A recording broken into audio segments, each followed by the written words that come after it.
What's up, YouTube? What's up, Mac-Is and Maniacs? Welcome to another episode of Kev Videos, True Stories.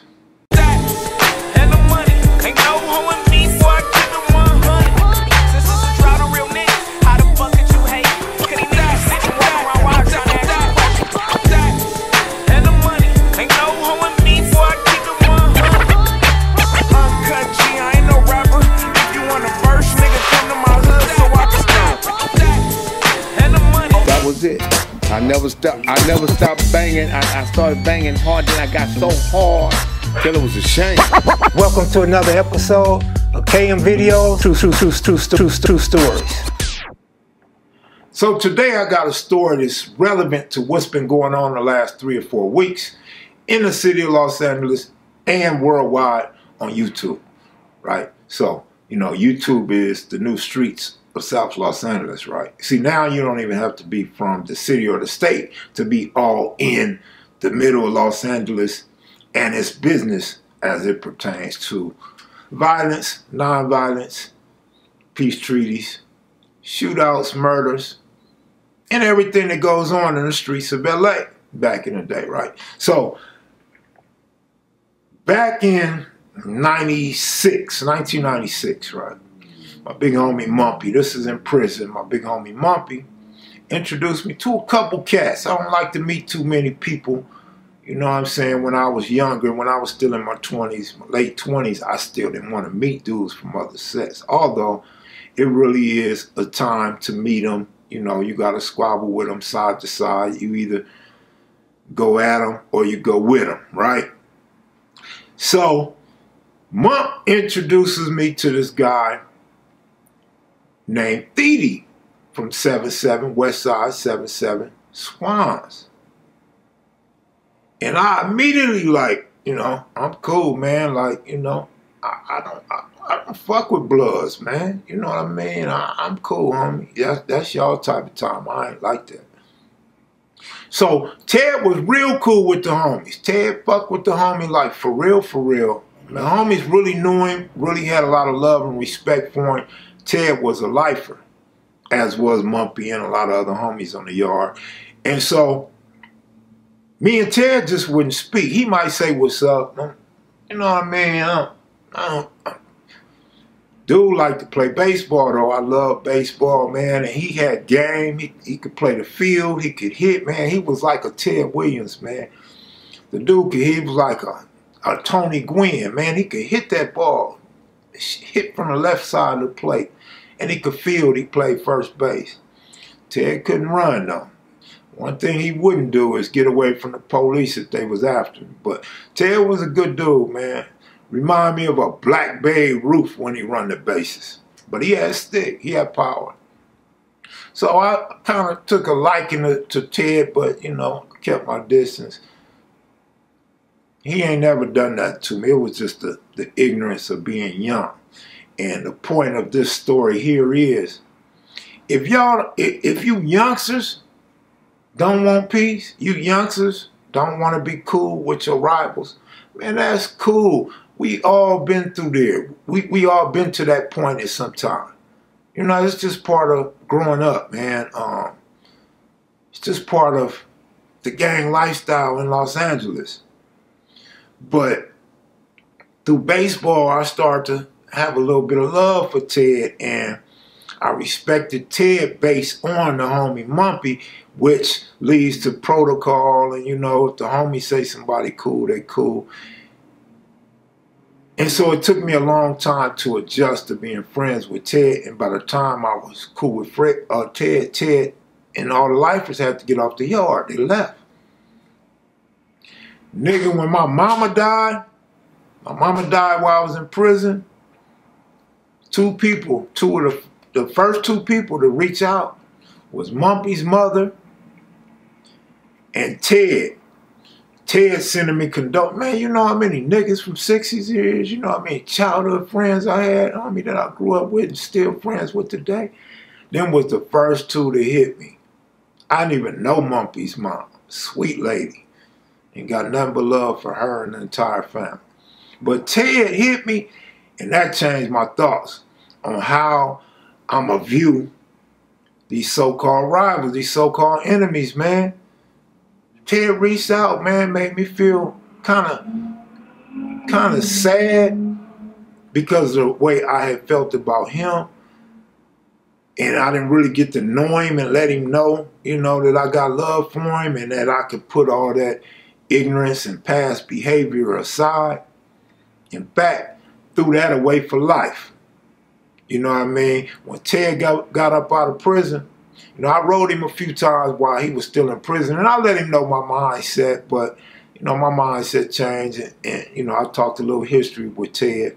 He's one of the reasons why I know Swan history that I don't really like to talk about, because I'd rather it come from somebody from Swans. But Ted laced me a lot on that East Side Swan, Burles Swan, Cookie Man, Elvis Dexter, and Big Chest Larry, a lot of dudes like that.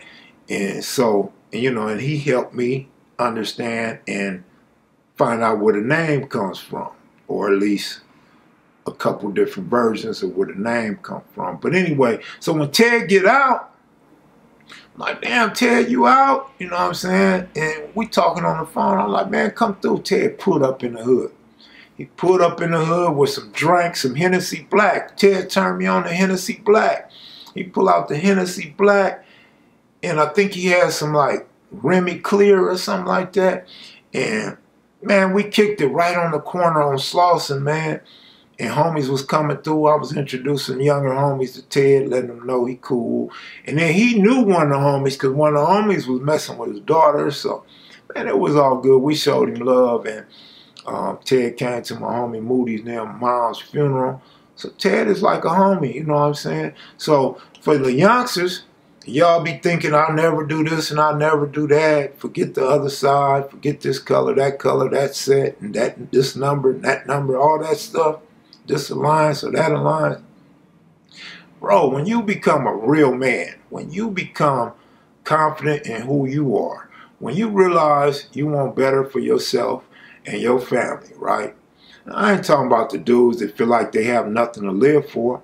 I'm not talking about the dudes that wake up angry, mad because they opened both eyes when they woke up. But to those other dudes, man, you have a right to feel the way you feel, man. Nobody's trying to change your mind. We just trying to show you a better way and tell you how you can live your life without the pitfalls that a lot of your OGs went through, man. The heartaches and pain, the situations we put our moms in, you know. Your mom need to bail you out. Your mom need to get you a lawyer. Your mom coming to court. Your mom coming to visit you, you know, your baby mom. Now your kids only know dad as a prisoner. They only know you in a blue jumpsuit or in a prison shirt, buttoned up, you know what I mean, with some steel-toe boots on. Man, if you want to avoid that stuff, man, just pay attention. Nobody's saying put your guns down. Nobody's saying don't squabble no more, don't shoot nothing. You know what I'm saying? So in time, I learned that Ted ain't my enemy. Like, how ignorant was I to feel the way that I felt at that time? Like, that was so stupid and immature. And then you get in situations where you squabbling and you from 60s or you a Crip, and a Swan is squabbling with you back to back. So it's like, hold on, man. Like, you know, you're going to give dude his props and you're going to respect dude after that. You know what I mean? So until you get in those situations, unless you're a dude being bullied by your enemy or steady getting packed out by your enemy, you're going to realize, man, that dude is not my enemy. I haven't talked to Ted in a few months, but I'm going to give Ted a call now that he's on my mind, man.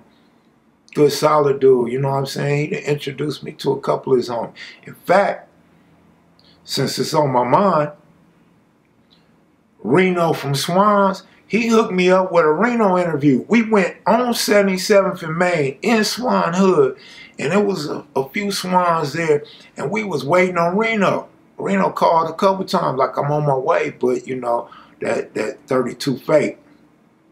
Reno never made it. And Reno happened to, unfortunately, die in the next few days, so we never got that interview from Reno. Bloodline, Swan. But yeah, he was on the way, you know, he agreed to do an interview and everything, man. And that's another point. A lot of you OGs, if any OGs is watching, or any of you dudes that actually reputable from your section or got a good story to tell it before it's too late, man. Don't take it with you, man. And you ain't got to give it to this platform. There's other platforms you could give your story to, man. You could leave something behind for your family. I remember Baby Crazo used to always tell me, Mac, I ain't doing this for me. I'm doing this so my kids can look at this when I'm gone. I'm doing this so people can remember me when I'm out of here. I want people to remember your story or your history before you leave this earth. Especially if you have a good story of a transformation. Like I said to myself, man, I ain't no way I ever thought I'd be messing with no blood outside of the bloods I used to gamble with. That right there was even crazy, but you know what I mean? They were like family, man. They was really like family. You know, I trust them dudes with my life, and of course they trusted me because we've been through some things together. And we all withstood the test of times. You know what I mean? Ran across each other in jail or prison, definitely on the streets. And so sometimes, man, just listen to other people. You know what I'm saying? Maybe they can change your mind, maybe they can't. But be open-minded. Don't be narrow-minded. Try and find your maturity instead of being immature all your life. Stop thinking and guessing how people feel and what people are doing when you can have a conversation with them and get some clarity and some closure. With that said, man, I hope everybody on the streets of LA can stop killing each other, stop hitting up on rival walls and crossing them out. Y'all ain't got to hold hands. Y'all ain't got to kick it together. But if we give each other a pass, man, we'll be saving a lot of lives. And blacks will be able to reproduce because we're only like 8% right now throughout the city of Los Angeles. That's a very small number. And it wasn't like that when I grew up. So I like that. I'm black and I'm proud era where everybody had afros, afro sheen, you know, cake cutter in their back pocket. The 501 Levi's folded up on the bottom with some biscuits, some Chuck Taylors or crocus sacks, or even corduroy house shoes. Before I take y'all too far down memory lane, I'd like to say thank you for watching. Be sure to click that like button. If you're new to the channel, please subscribe. I tell all sorts of stories here. I'm out of here, y'all. I salute you for watching.